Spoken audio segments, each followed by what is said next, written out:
Hello, my name is Moses Murdock. I am a tutor and mentor with med school tutors, as well as an internal medicine resident. Today, I'm going to be talking about how to make the most of a year in between match cycles for those students who don't match.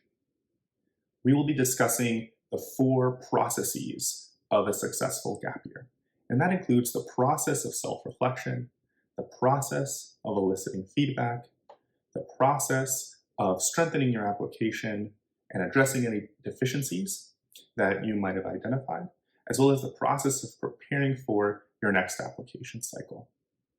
So first, the process of self-reflection. The first point I want to make is to really be kind to yourself, have grace towards yourself, because you're not alone. There are other students who are grappling with similar issues, as well as infrastructure around you to help you succeed.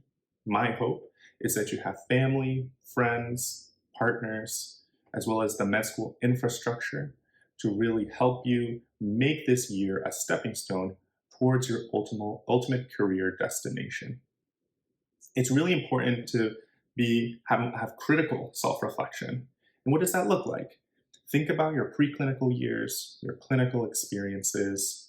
What did you do well? What would you have done differently? And then really focus in on this past application cycle. Again, asking yourself, what would you have done differently? Think about the objective parts of your application, your scores, your grades, as well as the subjective parts of your application. How did the interviews go? How did the communication go with programs to which you've applied? This will really inform your plan for the subsequent year in terms of identifying deficiencies and working towards making this a stepping stone.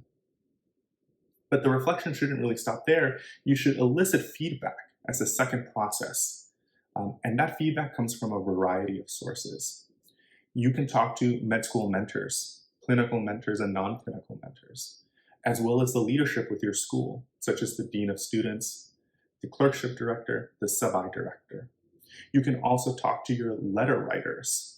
They know you really well, they supported you through the last application, and you really want to take advantage of their insights.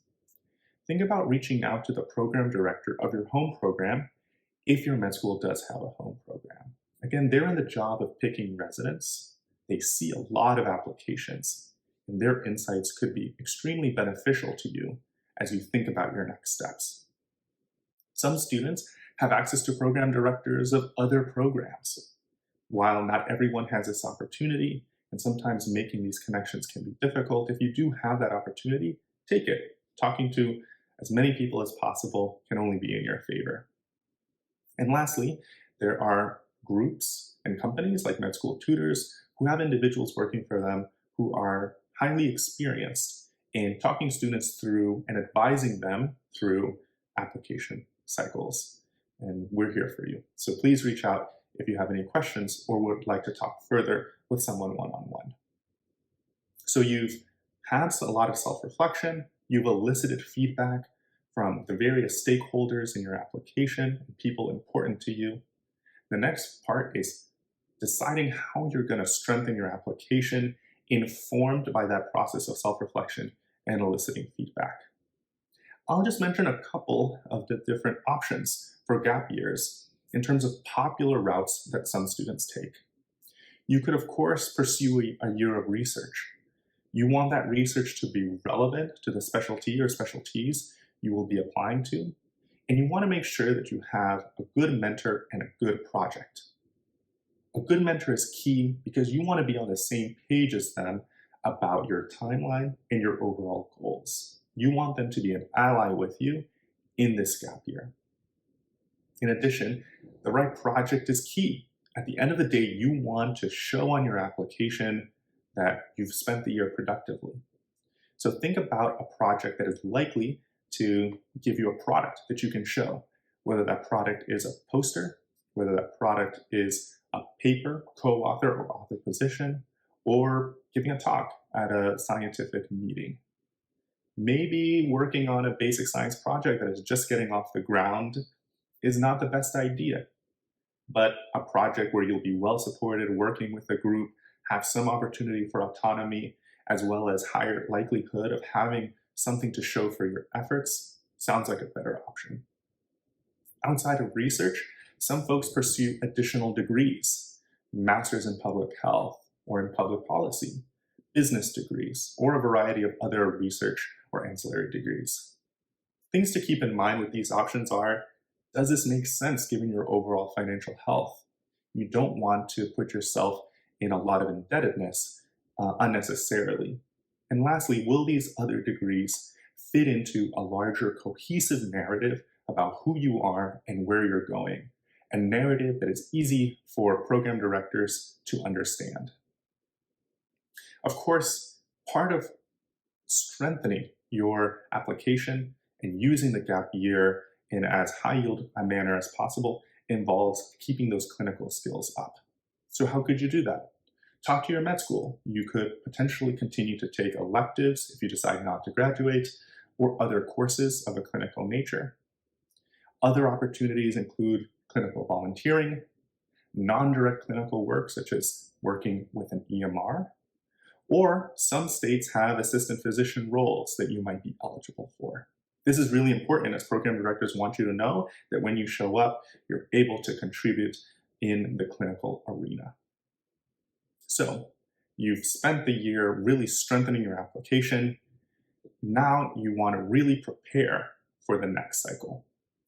And that involves going back to your prior application and looking at it with a critical view. Take a look at your essay, at your activity descriptions. Really ask yourself, are there any red flags? And rewrite the portions to include what you've been up to in this gap year. Get feedback on your writing from people who know you well, as well as from folks who are involved in residency selection. Next, you want to really think about your letters. My hope is that your letter writers spoke glowingly about you and really cast you in the best possible light. Occasionally, students find out that their letters were less than stellar, and you want to think about whether you need to swap one of these letters out and or ask for additional letters. Similarly, in thinking about the objective parts of your application, does it make sense for you to take step 3? This might show program directors that you're a good test taker and set you up for success in the next year. And lastly, which programs are you going to apply to? Which specialties are you going to apply to? Use data to your advantage.